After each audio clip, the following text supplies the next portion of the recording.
Dear students, we are on the topic, do plants breathe? Yes, we were talking that animals have a well organized respiratory system, but when we talk about the plants, then there is no specialized organs in the plants for gaseous exchange, but they have stomatas and lenticels. Now, what are the stomatas? Stomatas are the minute openings which are present on the underside of leaves. And what are lenticels? If we talk about the woody trees, or the trees which have thick bark or woody bark, in those trees the cells are loosely arranged. For example, अगर हम बात करते हैं किसी पेड़ की जो कि काफ़ी ओल्ड है और उसकी स्टेम जो है वो थिक और वुडी हो गई है, so how the cells of that stem will respire. For the respiration they have special arrangement of cells. Means वहाँ की जो सेल्स हैं वो लूजली अरेंज्ड होती हैं. There is gap present between these cells, और उन गैप्स से ये सेल्स क्या करती हैं, they exchange the gases with the atmosphere, and these loosely arranged cells they are known as lenticels. So means for the gaseous exchange in plants, either it is performed, the function of respiration is performed either by the stomata or the gaseous exchange, or by the lenticels. And now the question comes, why there is no need of special respiratory organs in plants? The answer is very easy. In actual, all the plant parts are performing their own duty of exchanging the gases. So there is very little transport of gases from one plant to another, क्योंकि leaves हैं तो वो अपनी gases exchange कर रहे हैं stomata से. Green stem है that is able to exchange the gases, and if we talk about the woody stem then they are also able to exchange the gases, and roots they exchange gases by the process of diffusion from the soil. तो यहाँ पर जो हर part है इस plant का, it is responsible itself for its gas exchange needs. इसलिए जो है ट्रांसपोर्टेशन बहुत ही लेस हो जाती है, gaseous transportation. In second we talk about, तो क्योंकि प्लांट्स की जो गैशियस एक्सचेंज की डिमांड है that is very less. About this we have talked earlier also, because what the plants are doing, they are taking this carbon dioxide for photosynthesis and they are taking oxygen for respiration. So suppose first we consider that case of photosynthesis. What is happening? In photosynthesis, oxygen is given out and this oxygen is utilized by plants during respiration. यानी वो same plant जो है एक step पर क्या कर रहा है, कार्बन डाइऑक्साइड ले रहा है, और दूसरे स्टेप पर क्या ले रहा है, oxygen. Carbon dioxide for photosynthesis and oxygen for respiration. So यानी वहाँ पर अब वो क्या बन जाता है कि जब तक फोटोसिंथेसिस जो है वो चल रहा है, उसकी जो गैशियस एक्सचेंज की नीड्स हैं वो अंदर ही फुलफिल हो रही हैं. But at the daytime when the rate of photosynthesis becomes at the night time when the rate of photosynthesis becomes lower, क्योंकि रात को सनलाइट नहीं है, एट दैट टाइम प्लांट जो है उसे अब क्या करना पड़ेगा, रेस्पिरेशन के लिए वो गैशियस एक्सचेंज कर देता है. So during photosynthesis large volume of gases exchanged and each leaf is well adapted to take care of its own needs during these periods. Photosynthesis हो रहा है, खुद ही वो अपनी गैशियस एक्सचेंज कर रहा है लीफ. जब फोटोसिंथेसिस हो गया, availability of oxygen is not a problem, क्योंकि वो खुद ही ऑक्सीजन क्या करेगा, रिलीज़ करेगा और वो रेस्पिरेशन में यूज़ हो जाएगी. So there is less need of transport of gas. और थर्ड रीज़न क्या है कि प्लांट्स के पास क्यों स्पेशल ऑर्गन नहीं है. Third reason is that the distance that gases must diffuse even in large bulky plants is not great. ऐसा नहीं है कि उन्हें, चाहे हम किसी बिग ट्री का केस कंसीडर कर लें कि प्लांट को बहुत दूर तक गैसेस एक्सचेंज करनी पड़ती है, because each plant part is capable of exchanging its gases with the environment. So these are the three main reasons जो कि हमें ये बताते हैं कि प्लांट्स को कोई स्पेशल ऑर्गन्स, रेस्पिरेटरी यानी गैशियस एक्सचेंज वाले ऑर्गन्स की ज़रूरत नहीं है. Now if each living cell in a plant is located quite close to the surface. अगर हम बात करें प्लांट की, तो प्लांट की जो सेल्स हैं वो आउटर इन्वायरमेंट के कांटेक्ट में हैं. अगर हम लीव्स की बात करें तो लीव्स में भी, बट व्हाट अबाउट थिकी, जिसके बारे में हमने बात कर चुके हैं कि लीव्स हैं तो स्टोमेटा है, लेकिन वुडी स्टेम है तो उनके पास क्या होगा, उनके जो बीनीथ द बार्क क्या होती है, स्टेम की जो कवरिंग है उसे हम क्या बोलते हैं, बार्क. तो बार्क के नीचे जो है थिन लेयर ऑफ सेल्स होता है, and these they have small openings and this arrangement of cells is known as lenticels. In actual जो सेल्स हैं ये क्या होती हैं, डेड होती हैं, सपोर्ट के लिए होती हैं, और इसके अलावा जो है इनमें से मोस्ट ऑफ द सेल्स क्या करती हैं, गैशियस एक्सचेंज, यानी कि they will help in the because they are in the contact with the outer environment, so air के कॉन्टेक्ट में है तो गैशियस एक्सचेंज भी हो जाएगा, क्योंकि बार्क की जो सेल्स हैं वो पैरेनकाइमेटस सेल्स हैं, पैरेनकाइमेटस हैं लूजली, उनके बीच में जो है पैरेनकाइमा सेल्स प्रेजेंट होंगी जो गैशियस एक्सचेंज कर देंगी, इंटरकनेक्टेड उनके पास एयर स्पेसेस हैं. Now this is the glucose because food is prepared by the plants in the form of glucose. अब ग्लूकोज जो है when it is combining with oxygen, what it is giving out, energy plus carbon dioxide and water. So means during respiration what is given out, carbon dioxide is given out. Now energy which is produced, it is utilized by the other plant parts to synthesize the other molecules, क्योंकि photosynthesis में तो सिर्फ glucose synthesise हुआ, अब plant को अपनी बाकी की फंक्शनिंग करने के लिए और मॉलिक्यूल्स की ज़रूरत है. So this energy which is produced during respiration it will be utilised by the cells to perform other functions. और अगर हम यहाँ बात करें तो जो ग्लूकोज है वो ऑक्सीडाइज्ड हो रहा है and it will be converting into pyruvic acid or pyruvate which we will study in our later topics. लेकिन यहाँ जो ग्लूकोज जो है इसका ऑक्सीडाइज होना ये एक स्मॉल स्टेप प्रोसेस नहीं है, जबकि it is completed in many of the steps, and when this glucose will get oxidized it will produce energy in the form of ATP. So during the respiration oxygen जो है वो utilise होगी, carbon dioxide, water and energy will be release as a product. Now because as the food is combine with oxygen means combustion जो है वो हुआ है, but some cells live where oxygen. You might have heard about the different types of respiration. Aerobic respiration, anaerobic respiration means there are some of the cells which are able to do respiration in the absence of air.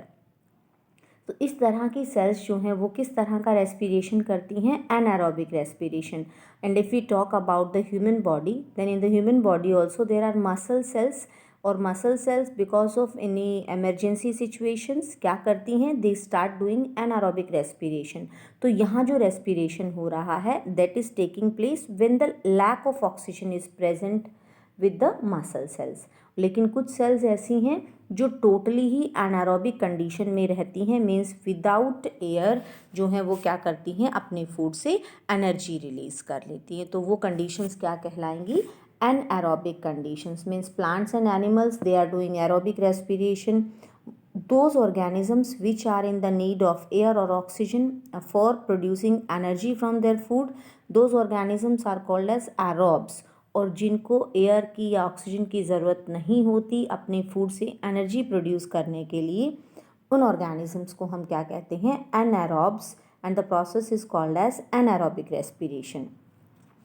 Now when this respiration occurs, तो यहाँ पर पहली बात it is not a single step process, and second जो है इस process को complete होने के लिए बहुत सारे एंजाइम्स की ज़रूरत होती है. कौन से प्रोसेस को, ग्लूकोज जो है first of all it will get converted. I think all of you remember your 10th class topic when we studied this glucose.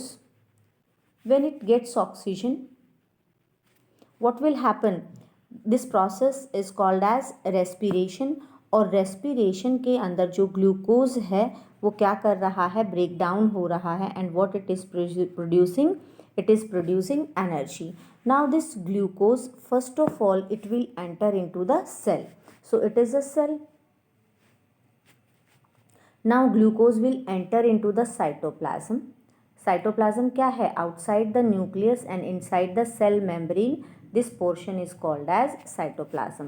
Now the glucose will enter into the cytoplasm and it will be converted into pyruvic acid or pyruvate. और हमने क्या पढ़ा था कि जो glucose है वो pyruvate में कन्वर्ट होता है, कहाँ पर, साइटोप्लाज्म में. यानी कि ग्लूकोज को पायरवेट में कन्वर्ट होने वाले प्रोसेस, क्योंकि किसका ब्रेक डाउन हो रहा है, ग्लूकोज का. Now this pyruvate it will enter into the mitochondria, और माइटोकॉन्ड्रिया में क्या रिलीज होती है, एनर्जी रिलीज होती है.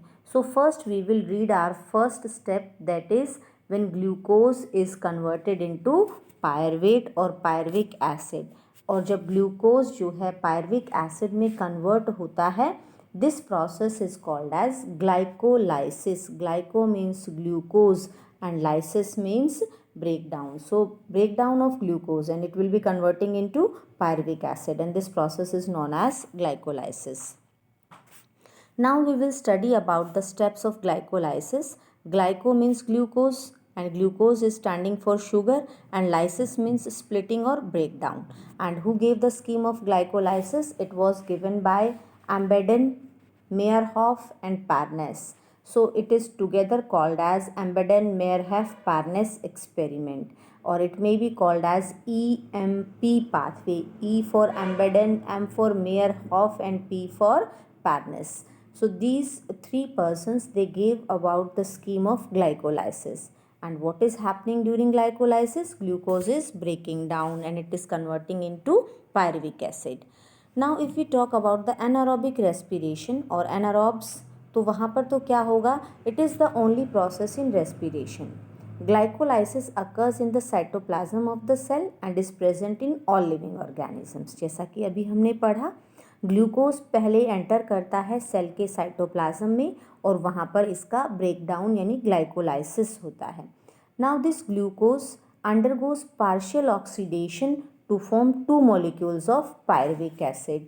तो यानी क्या करेंगे, ये पायरुविक एसिड में कन्वर्ट होगा और फिर उसके बाद glucose is derived from the sucrose which is the end product of photosynthesis. So glucose derive हो रहा है, ग्लूकोज कन्वर्ट हो रहा है एंड कहाँ से किस में ब्रेक डाउन होगा ये. Now as we are able to see here that glucose, this is the cycle which is known as glycolysis, or it may be called as EMP pathway. And what we are able to see here, that in this cycle, first of all, the first product which is used here, it is glucose. Now in plants, glucose is synthesized during photosynthesis, and so it is derived from the sucrose. जो plant के पास जो fruit sugar present थी वहाँ से ये derive हुआ. Photosynthesis का जो एंड प्रोडक्ट है दैट इज़ ग्लूकोज. और ग्लूकोज जो है और sucrose, these are the forms of carbohydrates. Carbohydrates की फॉर्म्स होती हैं स्टार्च, शुगर एंड सेल्यूलोज. और उसमें से जो शुगर है, शुगर के ही टाइप्स हैं glucose, fructose etcetera and sucrose. So sucrose is converted into glucose and fructose by the enzyme invertase. Plants के पास ग्लूकोज कहाँ से आई, सुक्रोज प्रेजेंट थी. अब जो सुक्रोज है ये कन्वर्ट हो गई या तो ग्लूकोज और फ्रक्टोज के अंदर, और बाय द प्रोसेस, इस प्रोसेस को, इसमें जो एंजाइम की ज़रूरत होगी दैट इज़ इन्वर्टेज. यानी हमारा जो मेन मोटिव यहाँ पर क्या है, ग्लूकोज के बारे में स्टडी करने का. ग्लूकोज आया कहाँ से, सुक्रोज जो है वो किस में कन्वर्ट हो गया, सुक्रोज कन्वर्ट हुआ ग्लूकोज में और फ्रक्टोज में, और कन्वर्ट किसने किया, एंजाइम इन्वर्टेज ने. अब ग्लूकोज और फ्रक्टोज जो हैं, now they are phosphorylated to give rise to glucose six phosphate. यहाँ हम देख पा रहे हैं, क्योंकि हमें ये चीज़ क्लियर होनी चाहिए कि ग्लूकोज कन्वर्ट होगा पायरुविक एसिड में, लेकिन ये एक सिंगल स्टेप रिएक्शन नहीं है. Step wise new products will be formed. So glucose first of all it will be converted into glucose six phosphate. अब यहाँ जो ग्लूकोज है 6-फॉस्फेट में कन्वर्ट हुआ, और इसको कन्वर्ट करने के लिए जिस एंजाइम की, because it is not mention in your book, you can write it is done by the presence of enzyme hexokinase. यानी यहाँ साइकिल में मेंशन नहीं है, थ्योरी पोर्शन में मेंशन है कि ग्लूकोज जो है उसको ग्लूकोज 6-फॉस्फेट में कन्वर्ट करने के लिए एक एंजाइम की ज़रूरत है जिसका नाम है hexokinase. And now this glucose six phosphate it is a six carbon compound. Now यहाँ जो फॉस्फोरिलेशन हुई है, ग्लूकोज किस में कन्वर्ट हुआ, glucose, first of all glucose is converted into glucose six phosphate. अब जो है ग्लूकोज, अब आइसोमराइजेशन हो जाएगी इसकी, और आइसोमराइजेशन का मतलब है कि ग्लूकोज 6-फॉस्फेट अपने आप का अपना जो स्ट्रक्चर है उसे चेंज करेगा and now it will be converted into fructose 6 phosphate. अब उसके बाद जो हैं बाकी के जो मेटाबॉलिज्म के रिएक्शंस है, चाहे वो ग्लूकोज हो या फ्रक्टोज हो, वो दोनों के लिए सेम होते हैं। यहाँ पर हमने किससे शुरू किया था? ग्लूकोज से। इसकी जगह पर अगर हम फ्रक्टोज लेते देन ऑल्सो जो स्टेप्स हैं वो हमारे क्या रहते? सेम होते। So glucose it is converted into glucose 6 phosphate then fructose 6 phosphate. अगर फ्रक्टोज लिया होता तो सीधा ही फ्रक्टोज 6 फॉस्फेट आ जाता, बट हमने यहाँ स्टार्ट किया ग्लूकोज से। So glucose is converted into glucose 6 phosphate and then it is converted into fructose 6 phosphate. Now जो वेरियस स्टेप्स हैं which are shown in this table, यहाँ हम क्या देख पा रहे हैं कि जो ग्लाइकोलाइसिस है, अगर हम पूरे स्टेप्स को काउंट करते हैं तो we are able to see कि जो पूरा ग्लाइकोलाइसिस का स्टेप है, if we count then it is done in 10 steps. जो कन्वर्शन है 10 रिएक्शंस होंगी और इन रिएक्शंस के होने के लिए जो है हमें क्या होगी? डिफरेंट एंजाइम्स की ज़रूरत होगी। अब ग्लाइकोलाइसिस जो है, यहाँ पर हम जो चीज़ देख पाते हैं कि यूटिलाइजेशन और सिंथेसिस ऑफ एटीपी और एनएडीपीएच। सबसे पहला जो हम फर्स्ट स्टेप देखते हैं हेयर, सो क्या हुआ? ATP is converted into ADP, यानी यहाँ पर एनर्जी जो है वो यूज़ हुई। 1 मॉलिक्यूल ऑफ एटीपी यहाँ यूज़ हो गया। Then in the second step हम क्या देख रहे हैं? When fructose 6 phosphate is converted into fructose 1,6 biphosphate, यहाँ पर एक और एटीपी मॉलिक्यूल यूज़ हो गया, यानी टोटल यहाँ पर कितने एटीपी मॉलिक्यूल्स क्या हो चुके हैं? यूज़ हो चुके हैं। अब अगर हम फर्दर देखते हैं देन एट दिस स्टेप हम क्या देख रहे हैं कि जो NAD है it is converted into NADH+। Then means NAD जो है कन्वर्ट हो रहा है NADH+ में। देन अगेन नेक्स्ट स्टेप पर हम क्या देख पा रहे हैं? When 2 triose biphosphate is converted into 2 triose phosphate, ADP जो है एनर्जी प्रोड्यूस कर रहा है, यानी यहाँ पर एनर्जी जो है इसने प्रोड्यूस की है। वहाँ क्या फ़र्क था? ATP कन्वर्ट हो रहा था किसमें? ADP में, यानी एनर्जी यूटिलाइज हो रही थी। लेकिन जब ADP कन्वर्ट होता है ATP में, यानी एनर्जी क्या हो रही है? प्रोड्यूस हो रही है। Then next again when 2-phosphophenol pyruvate is producing 2-pyruvic acid, what we are able to see? Again the energy is being produced, so ADP is converted into ATP। तो हम किस कंक्लूजन पर पहुँचे कि 2 ATP यूटिलाइज हुई और 2 ATP ही क्या हो गई? प्रोड्यूस हो गई। So ATP is utilised at 2 steps. First in the conversion of glucose into glucose 6 phosphate, जो कि अभी हमने पढ़ा कि जब ग्लूकोज जो है वो कन्वर्ट हुआ ग्लूकोज 6 फॉस्फेट के अंदर तो वहाँ पर जो है क्या हुआ? प्रोड्यूस हुआ। So these are the steps of glycolysis. First glucose it is converted into glucose 6 phosphate. Then if isomerization takes place, fructose 6 phosphate, this fructose 6 phosphate it is converted into fructose 1,6 biphosphate. Then 1,6 biphosphate it will be converted into triose phosphate, or we can say glyceraldehyde 3 phosphate. Then it is converted into 1,3 biphosphoglyceric acid. This 1,3 biphosphoglyceric acid it will be converted into 3-phosphoglyceric acid, and this 3-phosphoglyceric acid it will get converted into 2-phosphoglycerate. Then phosphophenol pyruvate will be formed, and then from phosphophenol pyruvate it will produce pyruvic acid. So these are the various steps of glycolysis. You have to learn these steps in the particular sequence. So this is all about glycolysis.